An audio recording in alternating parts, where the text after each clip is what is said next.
Assalamualaikum warahmatullahi wabarakatuh. Alhamdulillahi wahdah, wassalatu wassalamu ala man la nabiyya ba'dah. Amma ba'd. Yang saya hormati Bapak Koordinator Majelis Tarjih dan Tajdid PDM Bojonegoro, dan juga Bapak Koordinator Majelis Pustaka dan Informasi, kemudian tim pemateri dari Majelis Tarjih dan Tajdid PDM Bojonegoro, Bapak Ketua PCM Kalitidu sekaligus Sohibul Bait, Bapak-bapak dari PCM Gayam, terus apa? Malo, Ngasem, Terucuk, dan semua yang hadir dalam acara Sekolah Tarjih MTT PDM Bojonegoro. Bapak dan Ibu sekalian yang dimuliakan Allah, saya langsung saja. Materi pertama kita berkaitan dengan manhaj tarjih dan pemikiran Islam Muhammadiyah. Jadi di dalam Muhammadiyah itu ada istilah manhaj tarjih. Ada istilah apa? Manhaj tarjih. Manhaj itu secara bahasa artinya thariqatu tafkir, cara berpikir atau the way of thinking. Yaitu ini bicara tentang metodologi ijtihad yang dikembangkan di dalam apa? Muhammadiyah. Tarjih itu secara istilah itu menguatkan dalil atau menguatkan apa? Pendapat. Tapi kalau di Muhammadiyah ketika kita bicara tarjih itu artinya sama dengan apa? Ijtihad. Sama dengan apa? Ijtihad. Jadi tidak hanya memilih pendapat atau memilih dalil. Jadi kalau memilih pendapat kan pendapatnya sudah ada. Memilih dalil, dalilnya juga sudah apa? Ada. Tapi ijtihad itu terkadang tidak ada dalilnya, Pak. Jadi kita merespon persoalan sosial keagamaan yang belum ada apa? Dalilnya.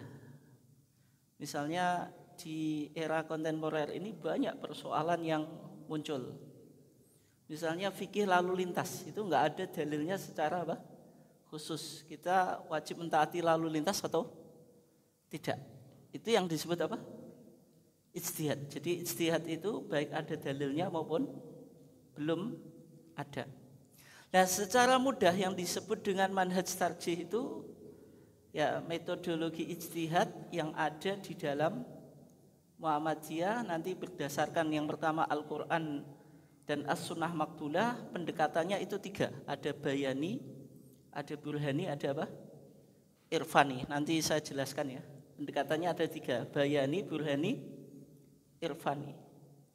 Dengan memperhatikan beberapa prinsip yang nanti kita akan bahas di dalam prinsip-prinsip ijtihad di dalam Muhammadiyah. Jadi secara sederhana Bapak dan Ibu sekalian dimuliakan Allah, manhaj tarjih itu kayak usul fikih. Kayak apa? Usul fikih. Jadi kita mengenal ada fikih, ada usul fikih. Kalau fikih itu hukum yang sudah jadi, hukum yang sudah apa? Instan. Sudah bicara ini halal, ini haram, ini wajib, ini sunnah, ini mubah, ini makruh. Ini apa, Pak? Apa tadi? Hukum yang 5 itu wajib, lawannya wajib haram. Sunnah lawannya makruh. Di tengah-tengah ada apa? Mubah. Itu fikih. Tapi kalau usul fikih itu teori bagaimana kita menyimpulkan sebuah hukum. Misalnya dalam Al-Quran Allah Subhanahu wa Ta'ala berfirman wa aqimus shalah, dirikanlah apa? Salat. Aqimu itu kan fi'il amr kan? Nah, hukum asal perintah itu apa? Maka lahir kaidah al aslu fil amri lil wujub. Hukum asal perintah itu menunjukkan wajib. Nah, sehingga kalau kita sudah bicara fikih, berarti hukum sholat 5 waktu apa? Ya wajib. Itu berarti apa? Usul fikih yang menetapkan bagaimana kok hukumnya bisa menjadi apa? Wajib. Itu ya kira-kira. Nah, usul fikih di dalam Muhammadiyah disebut apa? Manhaj tarjih. Yang kita akan kaji ada 3 pembahasan. Yang pertama prinsip ijtihad, yang kedua sumber hukum, yang ketiga tajdid sifatnya rasional, moderat dan berkemajuan. Kita awali dari prinsip-prinsip ijtihad di dalam Muhammadiyah. Ada 6 ya. Yang pertama paham agama, yang kedua tajdid, yang ketiga toleransi, yang keempat keterbukaan, yang kelima tidak berafiliasi kepada mazhab tertentu, yang keenam apa? Wasatiyah, itu moderasi. Nah, kita awali dari paham agama. Nah, paham agama Muhammadiyah bisa kita temukan di dalam kitab Al-Masail Al-Khams, kitab masalah 5. Masalah 5 itu respon dan jawaban Muhammadiyah terhadap 5 pertanyaan. Ada di dalam HPT jilid 1. Apa saja Pak, Bu? Yang bisa jawab? Masalah 5 itu apa? Yang pertama? Apa Pak, Bu? Yang muda-muda ini ada yang tahu masalah 5? Masalah 5 itu agama, dunia, ibadah, sabilullah dan apa Pak? Qiyas. Itu yang disebut masalah 5. Masalah 5 itu respon dan jawaban Muhammadiyah terhadap 5 pertanyaan. Yang pertama agama, ma huwa din. Yang kedua ma hiya dunya, apa itu dunia. Yang ketiga ma hiyal ibadah, apa itu ibadah. Yang keempat ma huwa sabilullah, apa itu sabilillah. Yang kelima ma huwal qiyas, apa itu qiyas. Masalah 5 ini penting Mbak Bu. Dan saya mengukur keilmuan seseorang itu cuma tak tanya masalah 5. Kalau dia orang Muhammadiyah. Berarti kalau dia belum paham masalah 5, itu saya anggap belum paham pemikiran keagamaan Muhammadiyah. Kenapa? Karena masalah 5 itu menjadi pondasi semua kegiatan ijtihad di dalam apa? Muhammadiyah. Harus dilandasi masalah apa? 5. Paham agama bisa kita temukan di dalam jawaban dan respon Muhammadiyah terhadap pertanyaan ma huwa din, apa itu agama. Kalau kita lihat definisi agama di dalam masalah 5, di sana yang disebut agama itu ma anzalahullahu fil Qur'an wa ma ja'at bihi as-sunnatu as-sahihah. Yang disebut agama itu apa yang diturunkan oleh Allah di dalam Al-Qur'an dan apa yang terdapat dalam sunnah sahihah. Ini penting Pak Bu. Kalau jenengan ditanya sumber hukum di dalam Muhammadiyah itu apa? Yang pertama Al-Quran. Yang pertama apa? Al-Quran. Yang kedua sunnah. Sunnahnya apa? Sunnahnya apa? Ya betul, sunnah Rasul. Tapi istilah yang digunakan dalam masalah ini, sunnah as-sahihah maksudnya makbulah, yang mencakup hadis sahih dan hadis hasan. Kalau hadis dhaif tidak bisa dipakai. Cara beragama orang Muhammadiyah kan kayak gitu.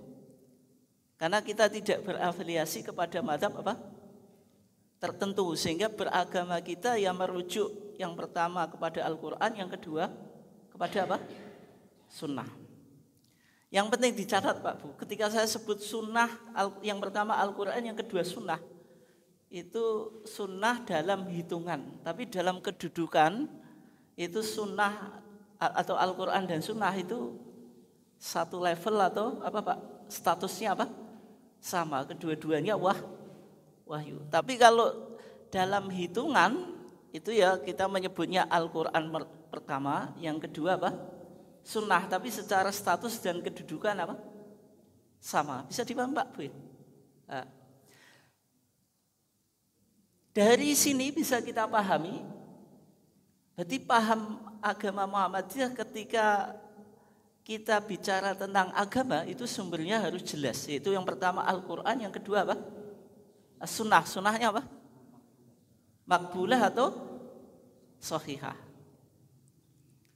Kalau jenengan diajak beramal nggak ada dalilnya dari Quran dan Sunnah, berarti itu bagian dari agama atau enggak, Pak?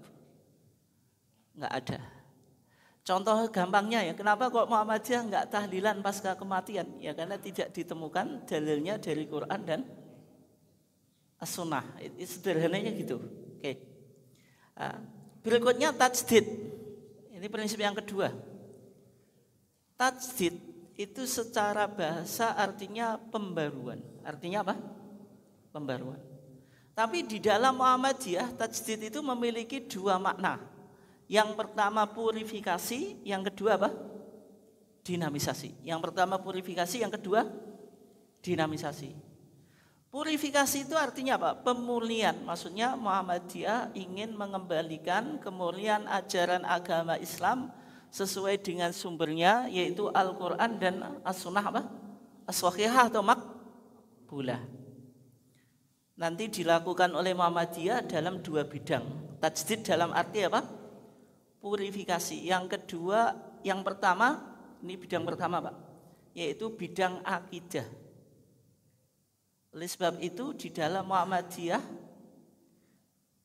akidah Muhammadiyah harus akidah yang sahihah.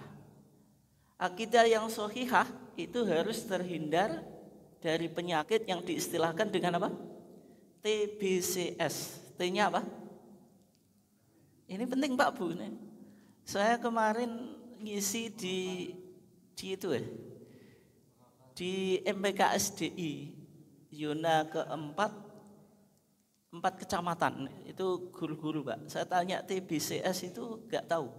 T-nya itu ada yang menyebut T-nya takabur katanya. Itu padahal guru-guru Muhammadiyah itu. TBCS T-nya itu apa? Takabur. Bukan takabur, itu tahayul. Tahayul itu apa? Hayalan, kesialan. Misalnya angka 13 itu angka apa Pak? Sial. Pimpinan 13 jumlahnya? Pimpinan Muhammadiyah jumlahnya 13. Berarti pimpinan Muhammadiyah adalah betul. Nah, kenapa kok pimpinan kita 13? Itu sebenarnya counter Muhammadiyah terhadap anggapan kesialan atau mitos kesialan angka 13. Semua putusan yang ada di Muhammadiyah itu diputuskan secara kolektif kolegial melalui rapat pimpinan 13. Berarti itu rapat hasilnya Pak? Hasil rapat yang dilakukan oleh orang-orang yang angkanya apa? Sial itu. Pasti keputusannya sial. Tapi ternyata tidak. Itu disebut apa? Takhayul. Kalau keceblokan cecek itu tandanya apa Pak? Sial. Nabrak kucing? Sial. Sing sial kucingnya Pak ya. Kalau kupu masuk ke rumah tandanya apa? Ada tamu, betul Pak itu, ya tamunya kupu itu. Kalau ada burung gagak, tandanya apa Pak? Nggawa nyawa, nyawanya siapa? Nyawanya gagak. Itu namanya tahayul. B-nya bid'ah. Bid'ah itu bisa konteksnya i'tiqadiyah, bisa konteksnya ibadah. Kalau bid'ah dalam konteks i'tiqadiyah itu bid'ah-bid'ah yang diyakini oleh sekte-sekte di dalam Islam selain non Ahlussunnah wal Jamaah. Cumanya Muhammadiyah Ahlussunnah wal Jamaah atau tidak? Ahlussunnah wal Jamaah atau enggak Pak? Hah? Kita Ahlussunnah wal Jamaah atau enggak? Hah? Tapi kok enggak pernah tahlilan, enggak pernah mahalul qiyam jenengan ikut? Enggak juga. Kalau tahlil ya, tapi kalau tahlilan tidak. Jadi Muhammadiyah itu Ahlussunnah wal Jamaah. Meskipun tidak aswaja Pak. Aswaja itu enggak? Nah, kalau aswaja sudah diklaim oleh kelompok sebelah. Kita cukup apa? Ahlussunnah wal Jamaah. Nah, itu ada pembahasan khusus Pak. Meskipun dalam dokumen Muhammadiyah tidak ada penyebutan Ahlussunnah wal Jamaah. Tapi dulu pernah ada Pak itu.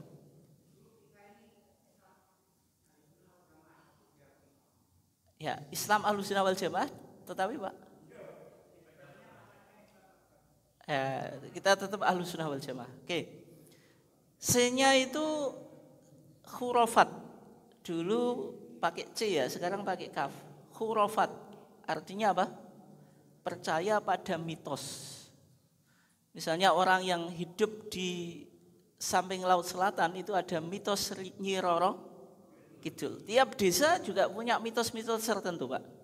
Ketika itu sudah dikasih sesajen, tujuannya apa? Ngalap berkah, tolak bala. Itu nanti terjerumus pada kesyirikan. Nah, oleh sebab itu warga Muhammadiyah tidak boleh mengidap atau terdiagnosa mengidap penyakit yang disebut dengan apa? TBCS, takhayul bid'ah khurafat syirik. Terus tajdid dalam arti purifikasi itu dilakukan oleh Muhammadiyah dalam yang kedua ini, Pak. Yang pertama tadi bidang akidah, yang kedua bidang ibadah. Maksudnya apa? Muhammadiyah berusaha mengembalikan tuntunan ibadah di dalam Islam ini sesuai yang diajarkan oleh Nabi. Misalnya contohnya banyak ya. Kenapa kok di dalam kita sholat itu tidak pakai usolli? Jangan kalau sholat pakai usolli atau enggak, Pak? Talafut bin niat.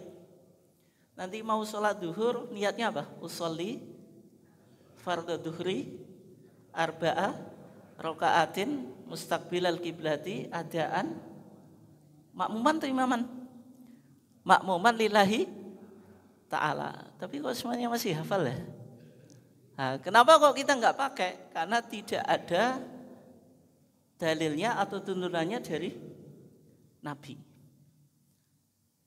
Kalau jenengan baca waladhdallin, kan ada biasanya di masyarakat Rabbi firli wali walidayya walisairil muslimina amin. Itu enggak kita lakukan. Kenapa? Enggak ada dalilnya. Meskipun kalau Rabbi firli ada, Pak. Itu hadis Wa'il bin Hujr riwayat Imam At-Tirmidzi tapi hadisnya dhaif. Dan HBT kita dulu 1929 itu ada tambahnya Rabbi firli amin, tapi setelah itu dihapus. Kemudian kita misalnya dalam bacaan sholawat dalam sholat itu ada Sayyidina atau enggak? Allahumma sholli ala Muhammad. Pakai Sayyidina atau enggak, Pak?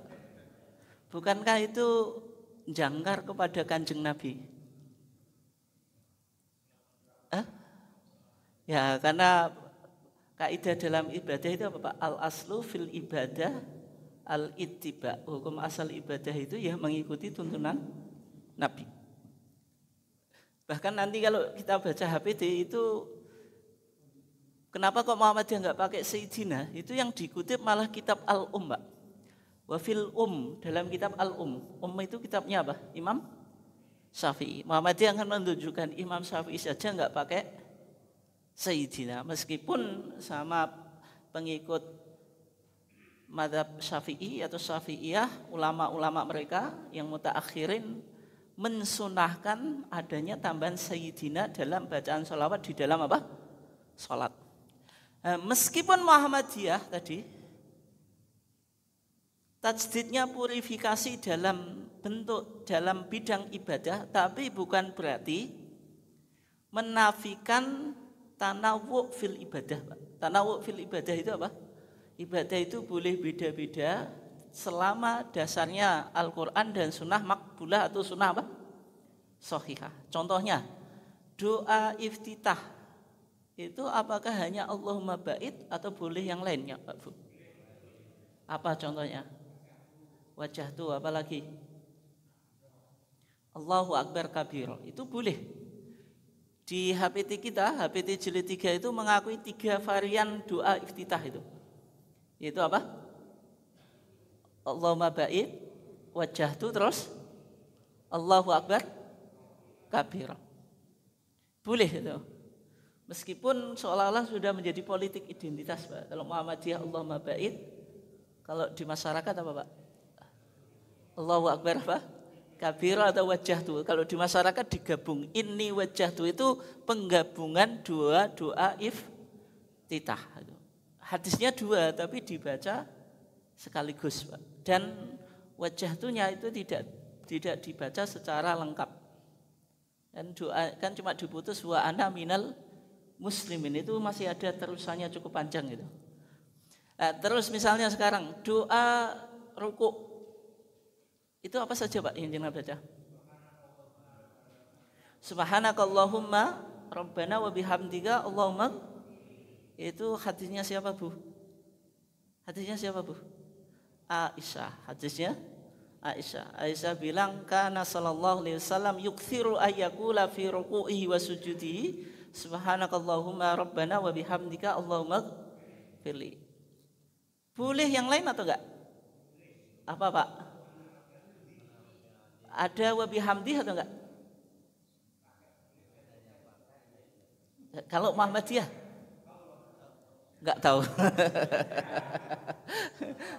Kalau mazhab Syafi'i di Fathul Mu'in itu udah ada tambahan wa bihamdi gitu. Subhana rabbiyal azimi wa bihamdi. Itu kalau menurut Syekh Nasruddin Albani tambahan wa bihamdi itu sahih. Menurut Syekh Nasruddin Albani. Tapi menurut Imam Ahmad dhaif. Dan menurut tarjih belum disahihkan, Pak. Artinya ya cukup subhana rabbiyal azim. Itu ya. Boleh juga subuhun kudus rabbul malaikati waruh. Ini contoh-contoh tanawu fil ibadah dalam bacaan apa Pak? Salat. Ini bacaan akwal. Yang fi'liyah yang sifatnya perbuatan ada atau enggak? Ada. Misalnya salat, misalnya apa? Yang fi'liyah itu. Yang misalnya ini yang belum ada putusan di tarjih secara jelas ya. Misalnya posisi kita ketika sujud itu, ketika sujud ya. Itu tumitnya rapat atau renggang. Itu tarjih membolehkan dua-duanya, Pak. Ya boleh renggang, boleh rapat. Meskipun hadis Aisyah ketika Aisyah kehilangan Nabi ketika malam itu Pak, digoleki kan itu.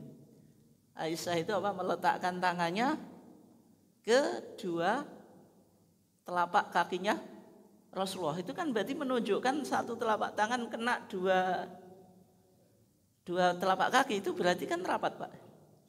Nah, tapi pemahaman ini, mafhum ini belum diterima oleh majelis tarjih, sehingga boleh rapat, boleh renggang sebagaimana mazhab Syafi'i. Kalau di Syafi'i itu renggang Pak. Makanya di masyarakat sujud itu tumitnya ya enggak rapat. Kenapa? Enggak mengikuti mazhab apa? Syafi'i. Ya, kalau saya pribadi milih rapat Pak. Tapi kalau tarjih boleh dua-duanya, boleh dua-duanya.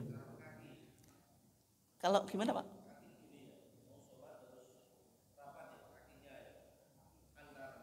Enggak, kalau kaki itu mufarikon kasibri, satu jengkal Pak. Mau sholat itu nanti di Pak Haris ya. Saya cuma menjelaskan. Nah, nanti kalau mau sholat kaki itu rapat sejengkal. Yang perlu dipraktekkan, banyak orang yang enggak paham. Ini saya jelaskan karena ditanyakan. Ini lurus, jangan gini Pak, salah itu. Atau yang jelas ini harus lurus. Ya. Nanti Pak, saya enggak. Nanti habis waktu saya. Gimana? Gini Ustaz situ ya. Ya. Ya ini ya. Ini pas permulaan kita harus rapat ya. Oh, maksudnya gimana soft ya. Softnya ya. Ya, tapi memang hadisnya Pak. Kita cari lagi dengan kondisi berubah, apa kita masih tetap gremet ini? Nah, ya tak. Ya. Jadi gini Pak. Kalau penataan soft ya, itu apa? Ini apa namanya nih? Polok ketemu polok gitu. Atau ini. Kemudian bahu ketemu apa? Bahu. Dan Nabi mengatakan sufufakum fa inna tasbihata sufufi min iqamati shalah atau min tamamis shalah. Hukum asalnya gitu Pak. Tetapi dalam pandangan tarjih Pak, bisa dibaca di buku Manhaj Tarjih, Metode dan Aplikasi. Kita berusaha rapat. Tapi ketika rapat itu jangan terlalu dipaksakan kayak teman-teman yang lain Pak, enggak saya sebut ya. Itu kadang golek sikil sampai sope itu desek-desekan, itu sholat menjadi tidak nyaman. Kalau kita kan di tengah-tengah Pak, jangan sampai karena gara-gara ingin merapatkan soft terus sholatnya menjadi enggak khusyuk, enggak nyaman. Itu nanti berkaitan dengan wasatiyah gitu. Prinsipnya ya. Oke. Sekarang tajdid yang kedua maknanya dinamisasi. Dinamisasi itu apa? Berkembang sesuai dengan tuntutan zaman. Misalnya nanti akan disampaikan KHGT. KHGT itu apa? Kalender Hijriah Global Tunggal. Kalau disebut kalender itu pakai hisab atau pakai ru'yah Pak? Hisab. Nabi pernah memakai hisab? Tidak pernah. Nabi puasa Ramadan semasa hidupnya itu berapa kali Pak? Pernah hitung atau enggak jenengan? 9 kali Ramadan. Pernah atau enggak sekalipun Nabi pakai hisab? Tidak pernah. Tapi kok Muhammadiyah pakai hisab? Ya karena Nabi memberikan taklil, nahnu ummatun ummiyatun la naktubu wala nahsubu. Kemudian Al-Quran juga memperjelas tentang posisi apa Pak? Hisab. Huwallazi ja'ala syamsa dhiya'a wal qamara nura wa qaddarahu apa Pak? Manazila li ta'lamu adadas sinina wal hisab. Nanti ada materi khusus ya. Terus kepemimpinan wanita di dalam Islam. Boleh atau enggak? Bu. Ada yang jadi kepala sekolah? Enggak ada ya? Kepala sekolah apa Bu? TK, ada guru laki-laki Bu? Aman berarti. Tapi kalau ibu-ibu jadi guru kepala sekolah SMP, SMA, atau direktur rumah sakit boleh atau enggak? Boleh Bu?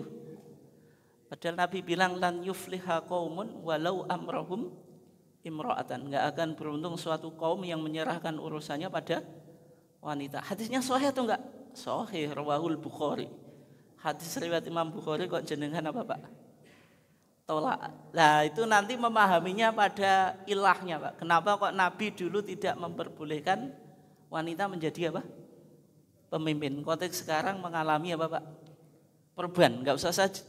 Itulah intinya. Nanti enggak habis Pak. Terus berikutnya toleransi. Toleransi itu artinya apa? Putusan Muhammadiyah atau putusan tarjih tidak menganggap dirinya yang paling apa? Benar, sementara yang lain tidak benar. Misalnya tentang kunut subuh Pak. Itu bukan antara surga dan neraka. Bukan berarti yang kunut subuh neraka. Yang enggak kunut apa? Surga. Atau dibalik Pak. Yang jenengan enggak kunut itu neraka, yang kunut surga. Itu wilayah ijtihad. Ijtihad itu bisa benar, bisa salah. Tapi kalau kita warga Muhammadiyah wajib ikut putusan tarjih.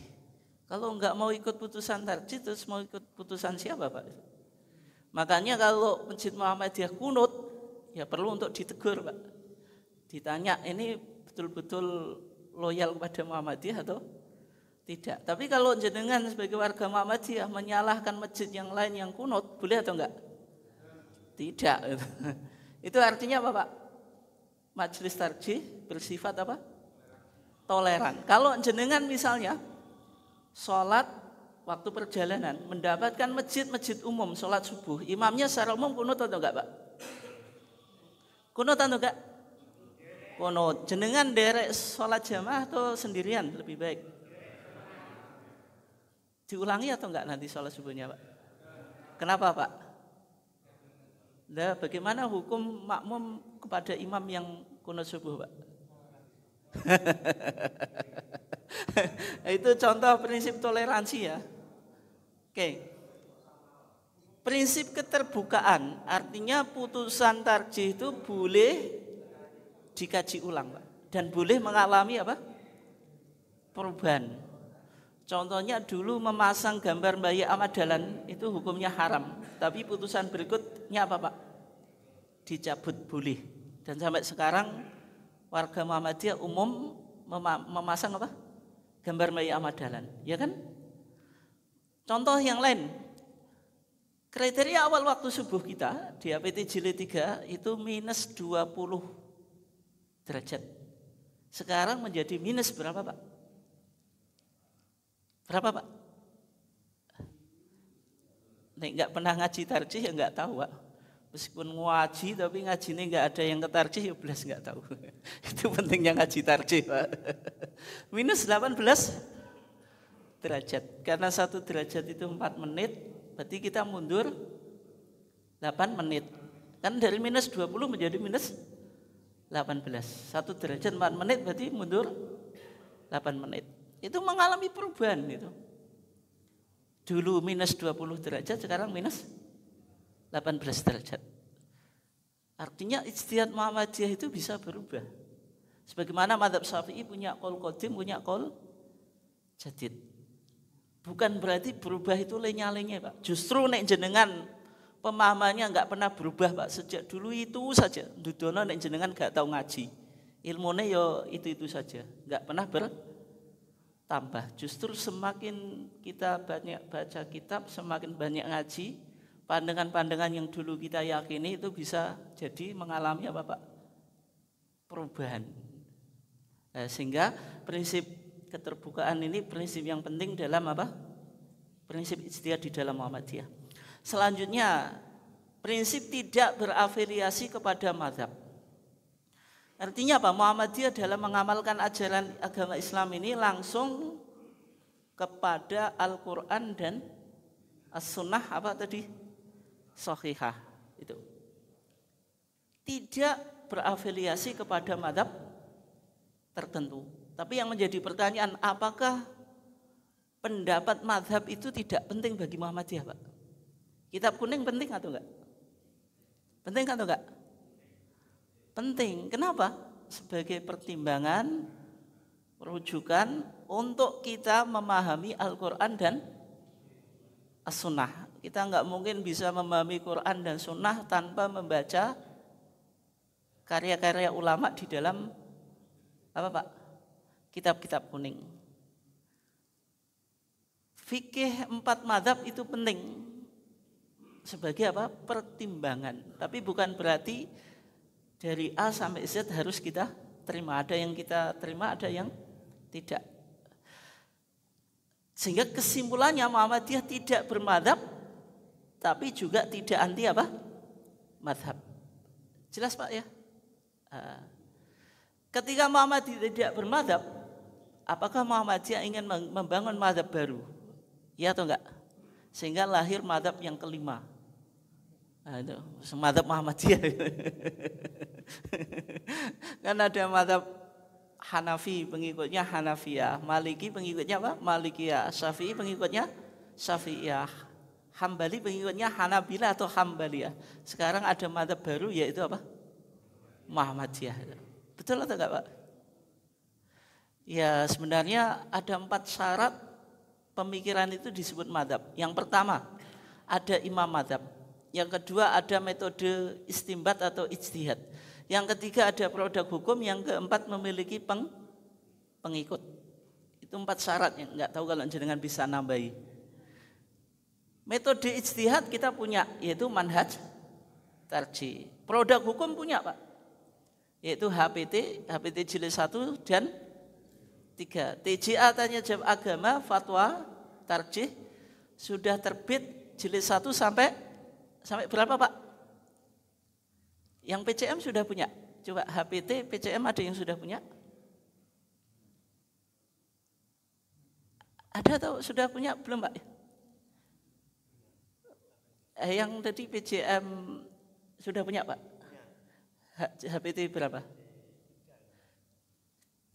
3 ya, warnanya apa? Oh dari Aisyah, dapat dari Aisyah. Nah, itu sudah ada HPT jilid 1 dan 3. Jilid 1 dan 3. TJA tanya jawab agama sudah terbit jilid 1 sampai Sampai berapa Pak? 9. Itu penting dimiliki ya. Kalau kita nggak memiliki itu ya kita nggak paham Muhammadiyah Pak. Dimeno Pak, daripada beli buku-buku yang lain. Buku-buku yang lain itu kan kadang nggak jelas Pak. Kecuali jenengan kuliah disuruh beli buku ini jelas. Tapi kalau jenengan beli karena ingin dibaca, utamakan buku-buku apa? Muhammadiyah dulu, biar kita tahu pemikiran apa Pak? Muhammadiyah. Itu. Nah, itu produk hukum. Terus memiliki pengikut, punya, yaitu Muhammadiyah. Meskipun belum semuanya tahu apa Pak? Tarjih. Pokoknya secara teori yang penting warga Muhammadiyah itu wajib mengikuti putusan apa? Tarjih secara teori Pak. Meskipun secara fakta saya nggak tahu ya di lapangan.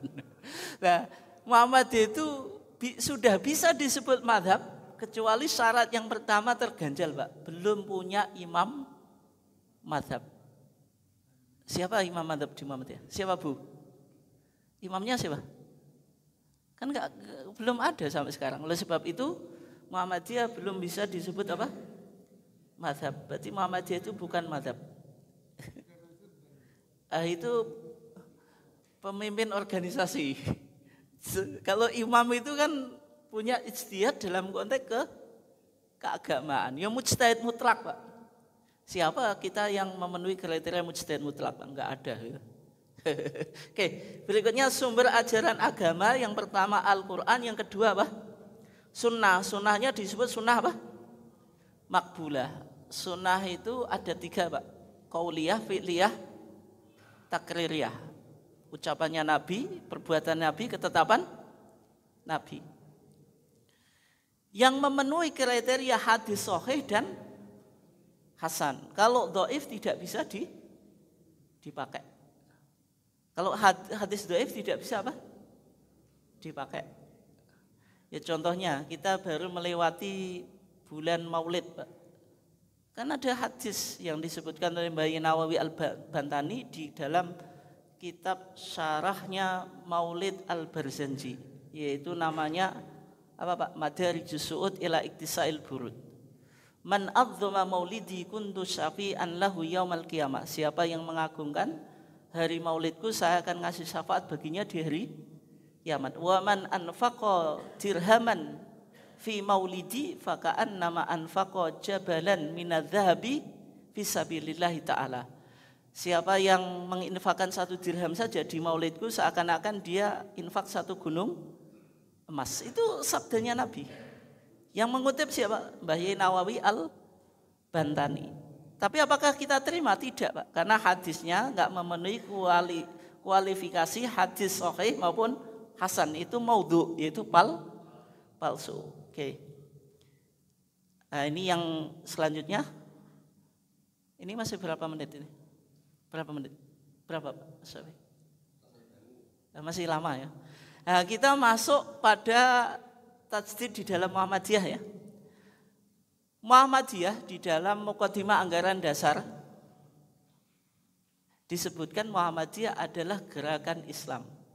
Dakwah amar ma'ruf nahi mungkar, kemudian apa Pak?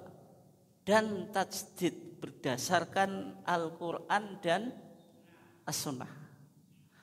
Jangan ingat-ingat ya, Muhammadiyah gerakan Islam, kita sudah paham Pak. Gerakan dakwah, dakwahnya tidak hanya di masjid, tapi di 3 bidang itu, feeding, menyantuni fakir miskin, schooling, pendidikan, healing, dunia apa? Kesehatan. Tapi paling penting yang ketiga, Muhammadiyah sebagai gerakan tajdid. Untuk merealisasikan Muhammadiyah sebagai gerakan tajdid, itu ya harus melek tarjih. Kalau kita belum melek tarjih, ya gimana kita memahami Muhammadiyah sebagai gerakan apa? Tajdid. Belum kena itu. Dan PR kita di majelis tarjih itu yang ketiga ini Pak. Bagaimana warga Muhammadiyah itu menempatkan Muhammadiyah sebagai gerakan tajdid. Spirit semangat ngaji di Muhammadiyah itu sangat rendah Pak. Rendah atau semangat Pak? Pol rendah ya Pak. Dibanding tetangga sebelah. Kalau tetangga sebelah itu ada ngalap berkah. Ngaji itu yang penting budal, Pak. Mbah paham, mbah gak budal. Oleh barokah. Ini kalau di Muhammadiyah nggak mungkin. Gitu. Yang kedua, wong Muhammadiyah ketika ngaji pasti nggak ada bawa kitab. Semua, hampir semuanya, Pak. Wong Muhammadiyah ngajinya jiping, ngaji kuping. Betul atau enggak? Betul atau enggak? Betul itu. Wong Muhammadiyah jak ngaji kitab maknani, Pak, kesel, bokonge kesel. Otak apa? Ndase ngeluh, bokonge ya kesel. Jadi spirit keilmuan kita itu mohon maaf masih cukup rendah gitu. Cukup apa? Rendah. Tapi nak ngeyel pinter, Pak. Wong Muhammadiyah ngeyel. Wong sira ngaji bareng ya komentar, Pak, gitu. Pokoknya nek kon memberikan analisa pandai. Itu. Makanya Muhammadiyah sebagai gerakan tajdid itu yang ngajinya memang harus betul-betul apa? Semangat gitu. Nek enggak ya enggak mungkin Muhammadiyah sebagai apa? Gerakan tajdid gitu. Nah, tajdid meskipun baru dirumuskan di Muktamar Khususi Tarjih di Malang tahun 1989.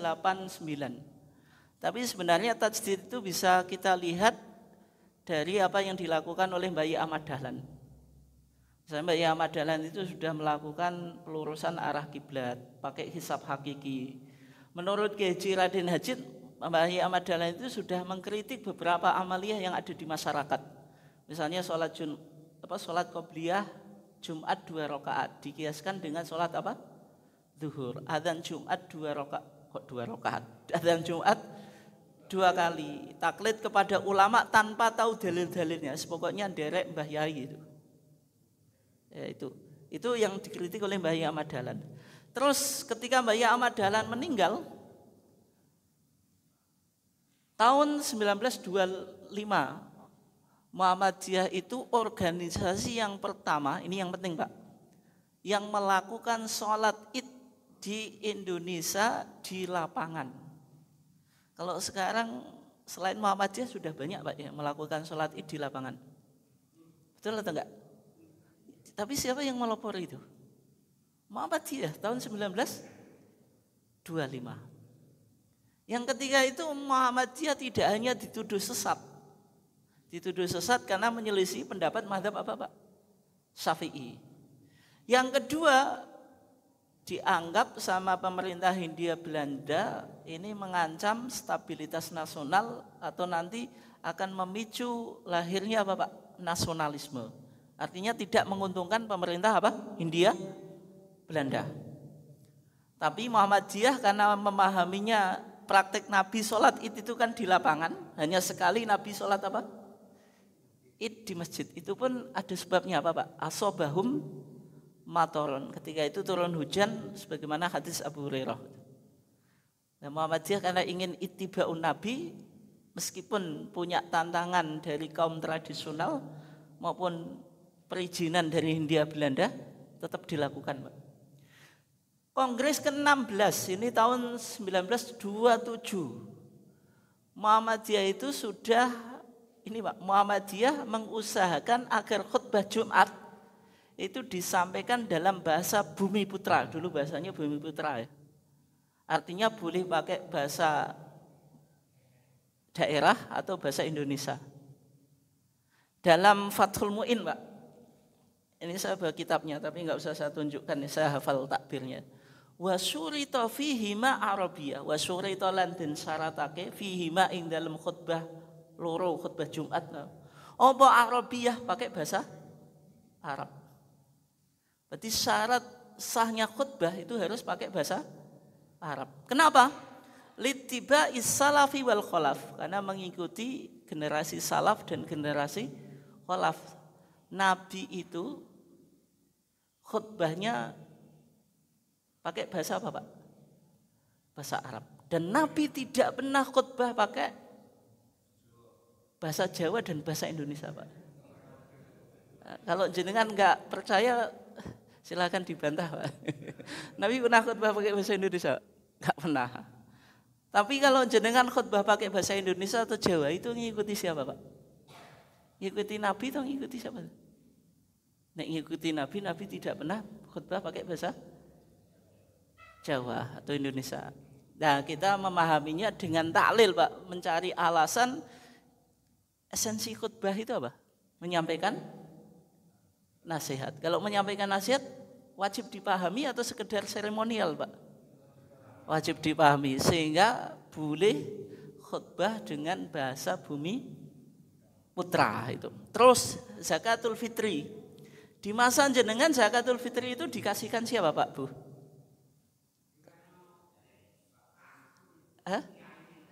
Pak Yai, Pak Mudin itu ya, sampai bertumpuk-tumpuk. Orang fakir miskin diumani nama betul, Pak? Enggak ada. Jangan kan zakatul fitri, Pak. Korban itu dulu kayaknya ya dimakan Pak Yai ya, yang jenengan cuma diundang kayak buan sekarang itu. Ya kan gitu ya. Tapi kalau kita lihat di dalam hadis Nabi, zakatul fitri itu dikatakan apa? Tu'mat tuhratan lis-shaimi minal lagwi wa rafathi, terus apa, Pak? Wa tu'matan lil masakin. Berarti ada dimensi spiritualitas, dimensi spiritual, dan ada apa, Pak? Dimensi sosial. Kalau zakatul fitri tidak ada dimensi sosialnya, berarti sesuai yang digambarkan di dalam hadis Nabi tadi atau enggak, Pak? Wa tu'matan lil masakin. Kan cuma diserahkan pada Pak Yai toh, Pak Mudin.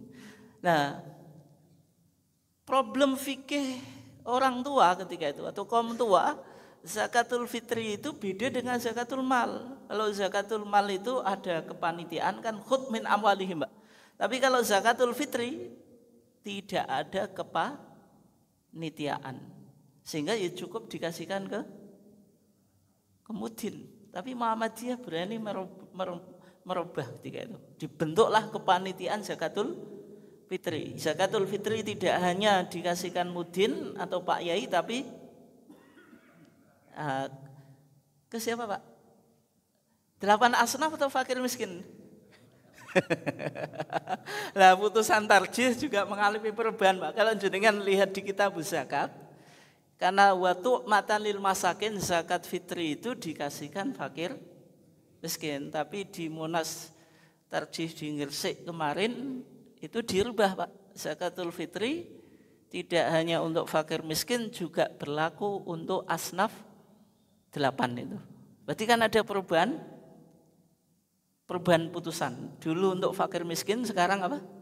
Boleh asnaf 8. Ya. Mungkin itu saja gambaran dari manhaj tarjih Muhammadiyah, mulai dari prinsip ijtihad, sumber ajaran agama, kemudian juga tajdid dalam arti berkemajuan, modernis. Itu saja. Ada yang ditanyakan? Kalau enggak kita coba angkat diskusi, Pak, ya, biar kita terkesan sekolah beneran meskipun di sekolah-sekolah ndok ya. Nah, jadi nanti kita bentuk kelompok itu. Kelompoknya bebas, mau dijadikan berapa kelompok, Pak, nih? 5 cukup ya? Nah, jenengan coba ya angkat sebuah permasalahan yang mana permasalahan ini jenengan bangun dari manhaj tarjih yang kita kaji tadi. Prinsipnya ada 6 tadi. Silahkan jenengan komentari ya nanti. Terus apa yang membedakan permasalahan tersebut atau topik tersebut dengan kelompok yang lain? Misalnya jenengan mengangkat persoalan pakaian. Pakaian Muhammadiyah itu yang penting menutup aurat gitu. Tidak harus berpakaian ala Arab misalnya. Ya, cingkrang atau enggak? Nah, ini kalau tahu dalilnya kenapa kok enggak harus cingkrang lah itu ya. Cukup satu saja, topiknya satu. Silahkan dengan kasih topik apapun lah gitu. Nanti ada satu orang yang ngasih penjelasan, Pak, itu. Bisa dipaham, Pak, ya? Bisa atau enggak? Kita bentuk kelompok, satu kelompok 5 orang gitu. nanti ada juru bicara atau speaker Pak, atau mutahadis ya, pembicara yang akan menjelaskan apa paham agama Muhammadiyah dalam misalnya dalam beberapa kasus tadi. Jangan boleh angkat misalnya beda Muhammadiyah dengan Salafi, beda Muhammadiyah dengan MTA, beda Muhammadiyah dengan apa Pak? NO, mono Muhammadiyah, NO, mursal Muhammadiyah rasa apa? Salafi, terus apa Pak? Mufti Muhammadiyah apa? HTI. Bisa Pak ya Bu? Bisa ya? Langsung saya tunjuk saja Pak ya. Waktunya diskusi nanti kurang lebih 15 menit. Bapak Ibu bisa menyampaikan ini langsung di sini kelompok 1 Pak Panungan, 2, 3, Ibu 4, di sini 5. Itu saja. Untuk maksudnya Ustaz Umar itu ada beberapa tata cara ibadah yang kemudian itu berbeda dengan Muhammadiyah. Kira-kira bedanya di mana? Alasannya apa? Itu loh, paham ya? Misalnya, maaf bisa sebut aja kalau kita yang Salafi sebenarnya kan cingkrang. Muhammadiyah enggak. Kira-kira begitu. Kenapa kok begitu? Dari paparan Ustaz Umar, Bapak bisa menyampaikan. Waktunya 15 menit. Nanti kita lanjutkan ke materi berikutnya.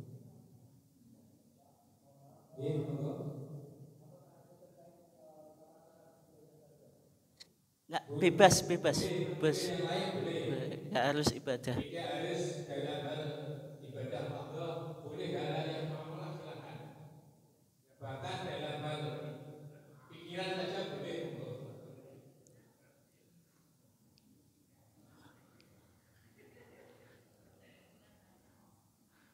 Boleh searching pakai Google ya, tapi yang jelas nggak boleh dibaca ngene tok enggak ya. Meskipun copy paste tapi harus dimodifikasi ya. Orang mau di copy paste tok. Misalnya bingung nggak tahu gitu. Nggak usah ditulis, nanti cukup disampaikan secara lisan itu aja. Biar cepat.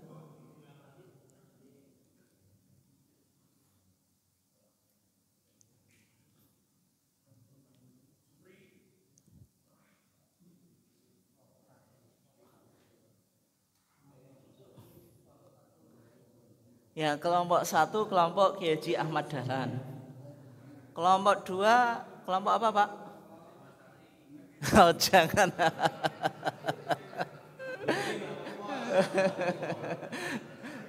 Kelompok Kiai Haji apa Pak? AR Fakhruddin Pak ya. Kelompok 3 Kiai Haji Mas Mansur gitu ya. Kelompok 4 Kiai Haji siapa Pak? Hah? Pak Haidar Nasir itu.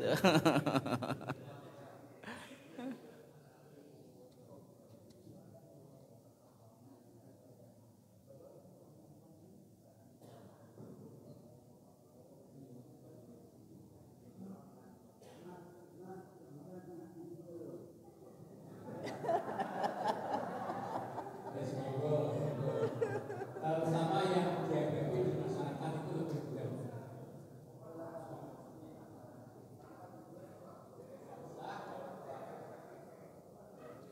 Nggak usah Pak, yang penting jenengan hubungkan dengan apa yang kita kaji tadi berkaitan dengan apa? Manhaj tarjih.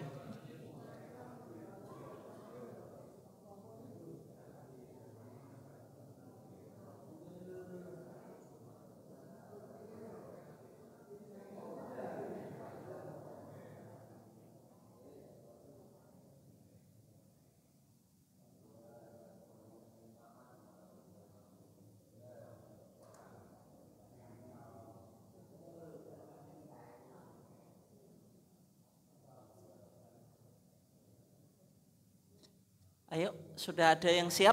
Kalau sudah siap, silakan.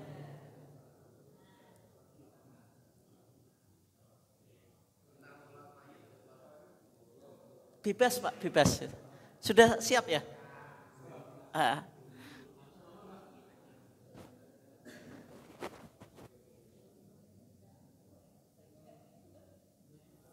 Ya, kelompok Pak Haidar Nasir, Haji Haidar Nasir. Waalaikumsalam warahmatullahi wabarakatuh. Coba yang lainnya didengarkan, nanti kalau ada agak ragu atau kurang meyakinkan bisa disanggah itu.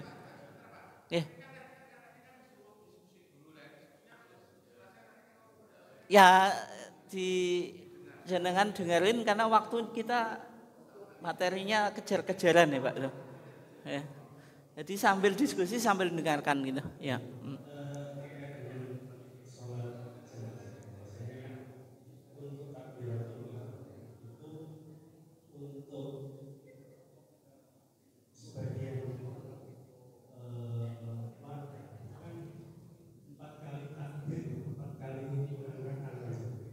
Ya.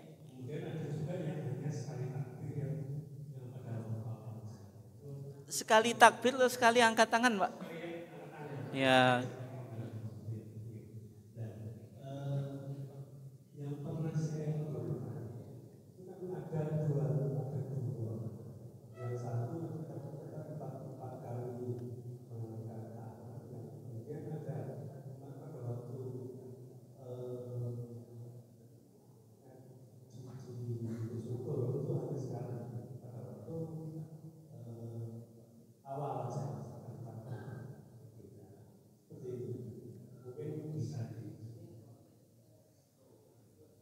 Enggak, jenengan kok ngasih pertanyaan.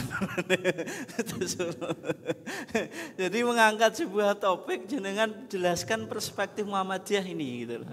Berarti itu menurut siapa Pak tadi? Pembawaan jenengan menurut Muhammadiyah. Muhammadiyah takbirnya seperti itu. Oh gitu.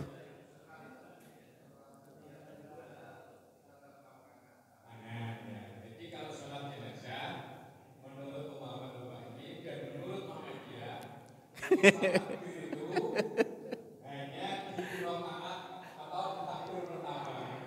Untuk yang ketiga, yang kedua, ketiga, keempat tidak usah tangan. Ya. Terus menurut yang lain, ini menurut Muhammadiyah dari Bapak ini. Menurut yang lain, ada takbir empat-empatnya. Di luar Muhammadiyah, dua-duanya NU. Ya. Gitu kan ya? Yang lain sudah ada yang siap? Mungkin dari ibu. Ya.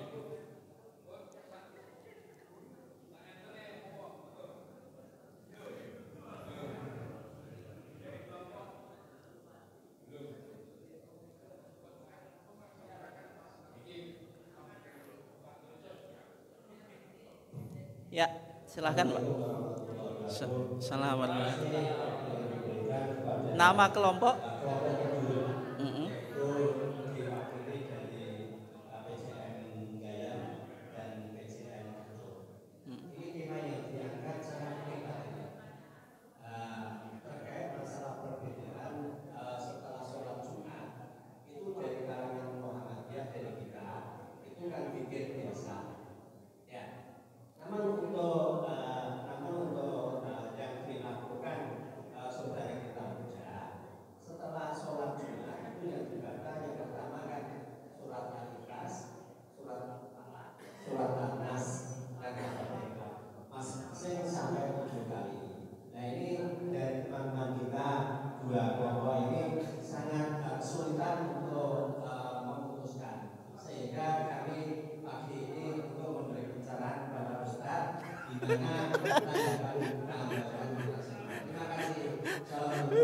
Kok malah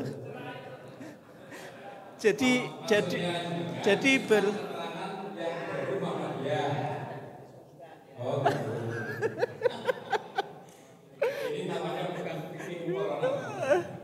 jadi jenengan berpendapat Pak ya. Enggak, ini yang perlu dipahami, jenengan berpendapat gitu. Berpendapat, terus pendapat ini sesuai dengan perspektif apa? Muhammadiyah. Jangan jenengan bertanya ke saya. Ya, kalau bisa kenapa kok Muhammadiyah seperti ini? Nah, itu dikasih apa? Alasan itu. Oke, silahkan yang lainnya. Yes, bisa, silakan. Ya, pakai mic, ya.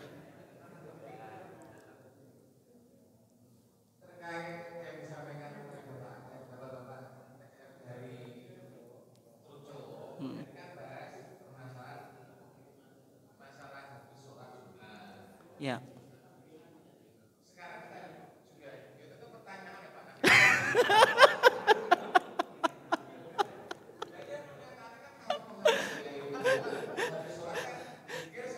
Ya, berarti jenengan kasih statement di Muhammadiyah zikir itu tidak usah secara berjamaah atau zikir jama'i gitu kan gitu. Sendiri-sendiri. Alasannya kenapa ganggu orang sholat? Misalnya sholat sunnah apa maksud saya gitu loh gitu. Tapi kalau oh ya, yes. Kalau tetangga lain tengah sebelah gini. Maksudnya Ustaz Iman begini Pak. Jadi warga kita seperti yang kita rasakan selama ini ya. Kemudian yang lain dengan cara yang mereka sendiri.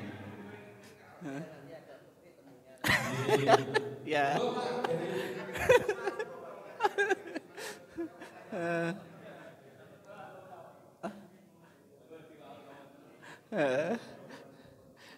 Sebisanya Pak, sebisanya ya. Nanti kan jenengan habis sekolah tarjih itu kan tahu, oh gini itu ya. Assalamualaikum.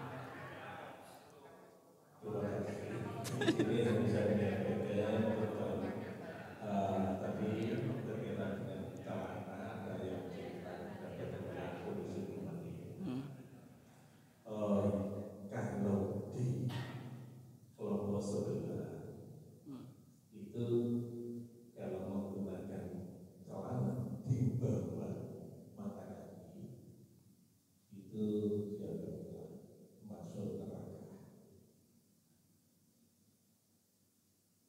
Dia mungkin berdasarkan satu hadis, ya saya sendiri ya pernah membaca hadis itu cuma tidak hafal.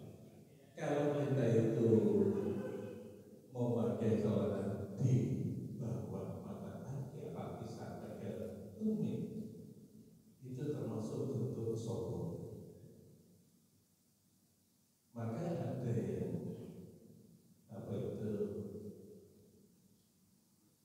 memberikan satu solusi itu. Nah, di kelompok yang kita sebagai Muhammadiyah, tidak terlalu citra, tidak terlalu ke bawah. Artinya batasnya itu sampai di mata kaki. Kalau mereka kan di atas mata kaki, sedangkan ada di antara kita sendiri mungkin termasuk saya dan Bapak, sementara ini masih di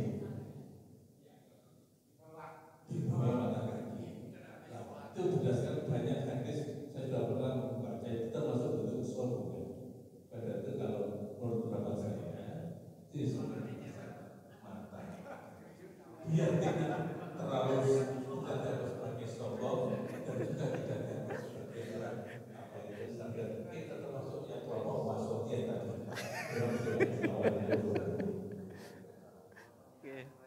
Terima kasih Pak. Ya, kelompok ini tentang isbar. Ya begitu Pak maksudnya. Di Muhammadiyah berpandangan tidak sombong. Sehingga untuk misalnya ini tambah pantas. Nah itu ada hadisnya itu Pak. Ya, kalau sini terakhir waktunya sudah pas. Ya. Terima kasih menyampaikan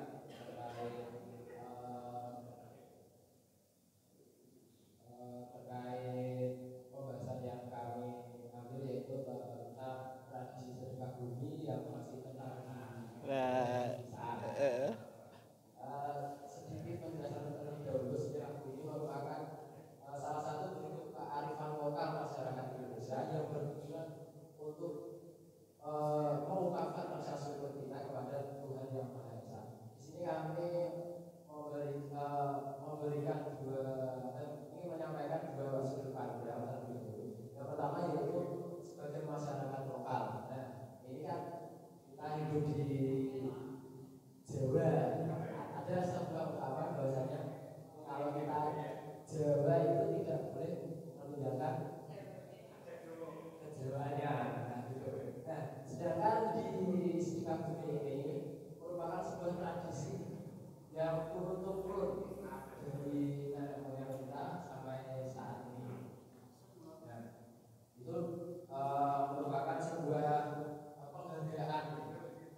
pandangan dari Muhammadiyah sendiri, mohon maaf kalau misal ada kesalahan yang ilmu saya yang masih sedikit. Menurut Muhammadiyah, sedekah bumi merupakan salah satu bentuk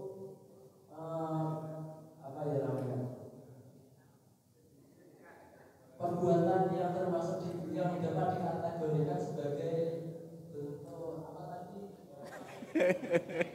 TBCS, untuk pelaksanaan TBCS yang seharusnya tidak dilakukan di kalangan masyarakat. Kemudian kalau boleh saya menambah ini sedikit terkait pendapat saya terkait sedekah bumi.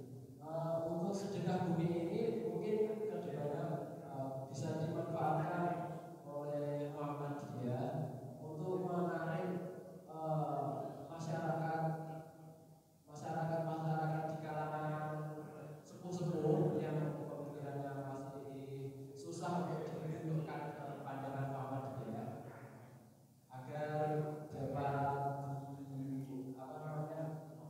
buat sebuah salah satu metode dakwah.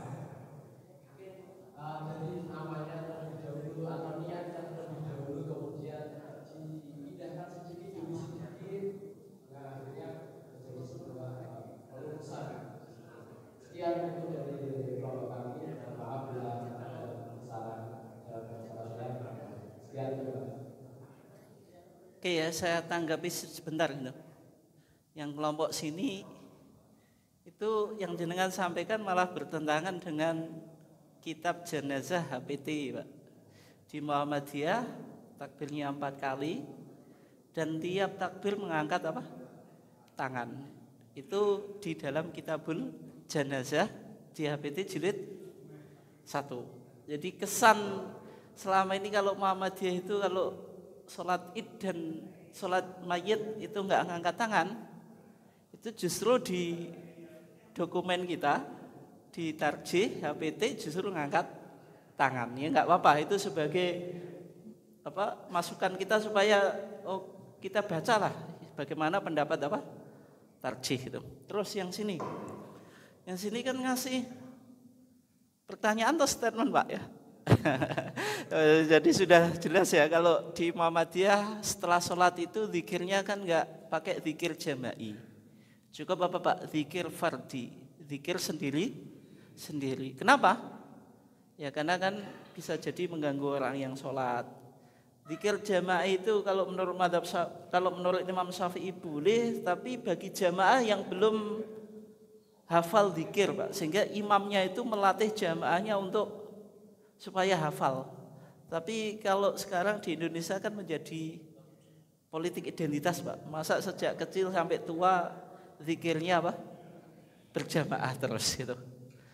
Oke, yang berikutnya yang sini berkaitan dengan isbal ya. Kalau isbal di Muhammadiyah hadisnya jelas, Pak ya. Innallaha la yanzuru man jara thawbahu khuyala. Dalam hadisnya Allah enggak melihat orang yang menjulurkan kainnya di bawah mata kaki. Ma asfala minal ka'baini fa finnar. Apa yang ada di bawah mata kaki itu tempatnya di neraka. Tapi kan hadis itu ada ilahnya. Ilah itu alasan kenapa ada kesombongan. Dalam konteks sekarang kayak saya ini isbal, tapi ya enggak terlalu parah, Pak. Tapi kan enggak ada unsur kesombongan, biasa saja itu. Tapi beda dengan pengantin yang gaun pengantinnya itu sampai lengser itu kan kayak orang yang kaya tuh Pak gitu, ratu, raja, itu pakaiannya sampai diseret-serekan di bawah mata kaki. Mungkin yang di sini itu berkaitan dengan sedekah bumi. Sedekah bumi itu ya kalau ada memahami ngalap berkah tolak balak ke selain Allah ya tentu tidak boleh. Tapi bukan berarti langsung kita hukumi syirik ya. Kalau mau dijadikan sebagai dakwah lokal atau Pak namanya, dakwah kultural gitu, itu bagus. Tapi harus ada upaya bagaimana menjauhkan dari perbuatan-perbuatan yang syirik gitu.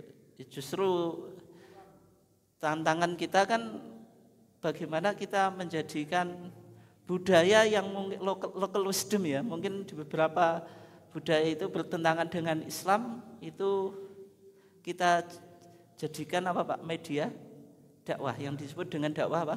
Kultural. Mungkin itu saja, kurang lebihnya mohon maaf. Oke. Masih toh? Tak kira sudah ya.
Ya. Oke, mungkin cukup. Ya, terima kasih yang terakhir tadi.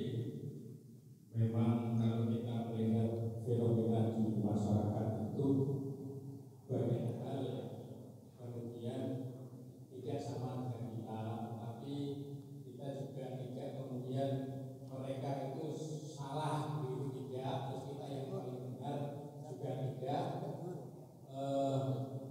Seperti yang disampaikan dari Ustaz Umar tadi, ada semacam toleransi. Bapak dan saudara bisa nanti merujuk bagaimana Muhammadiyah pertama kali lahir. Ketika pada saat itu masyarakat masih berpikir supranatural, semua hal mesti diadakan berhubungan dengan alam. Itulah yang diantaranya kemudian diluruskan oleh Ahmad Dahlan. Kalau orang Mesir anak perempuan gak diterima, itu yang jalan berdukun. Kalau sakit juga dukun, padahal sakit gigi, tapi